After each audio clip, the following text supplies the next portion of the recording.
சுபான் அல்லாஹ், தங்களுடைய மாளிகை மிகவும் அழகாக இருக்கிறது. என் நிகாவின் போது இவற்றை என்னால் பார்க்க முடியாமல் போய்விட்டது. ஆனால் இப்பொழுது அது நிறைவேறிவிட்டது. பாராட்டியமைக்கு மிக்க நன்றி. வாருங்கள். திருமணம் பொதுவாக நண்பர்களையும் உறவினர்களையும் இணைக்கிறது. உறவுகளுக்கெல்லாம் பாலம் அது. ஆனால் இந்த திருமணம் அப்படி அல்ல.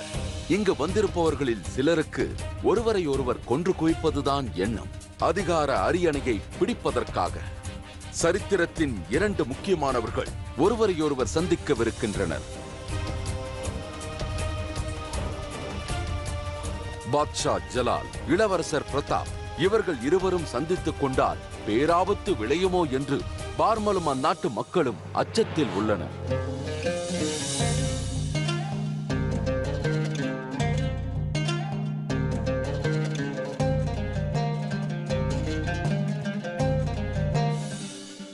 அது உங்கள் ஆலயம் அல்லவா?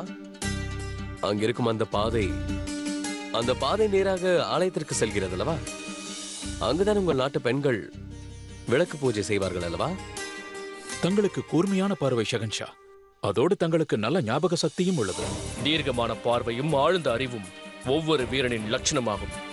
இது இல்லாமல் இருப்பவனை நான் என்றும் வீரனாக கருதுவதில்லை. முகலாயர்களின் சேனை அதிக அளவில் உள்ளது. குறைஞ்சபட்சம் 5000 வீரர்களாக இருப்பார்கள். ஜலாலுக்கு பாதுகாப்பு பலமாக உள்ளது. வெகு விரைவிலேயே எனது எதிரியை நான் சந்திக்கப் போகிறேன். அவனது பலத்தை நான் ஆய்வு செய்ய விரும்புகிறேன். வாருங்கள்.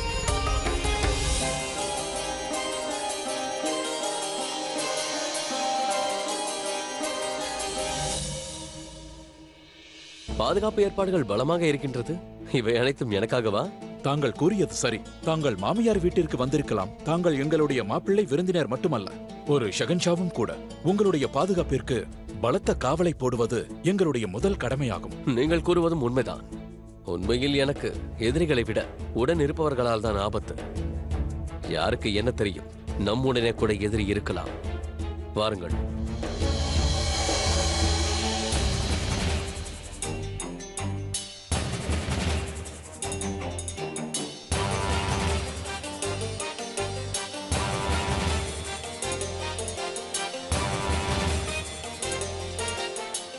பிரதாப் எதிரே வந்து கொண்டு இருக்கிறாரே. இருவருக்கும் எந்தவித சங்கடமும் நேர்ந்துவிடக் கூடாது.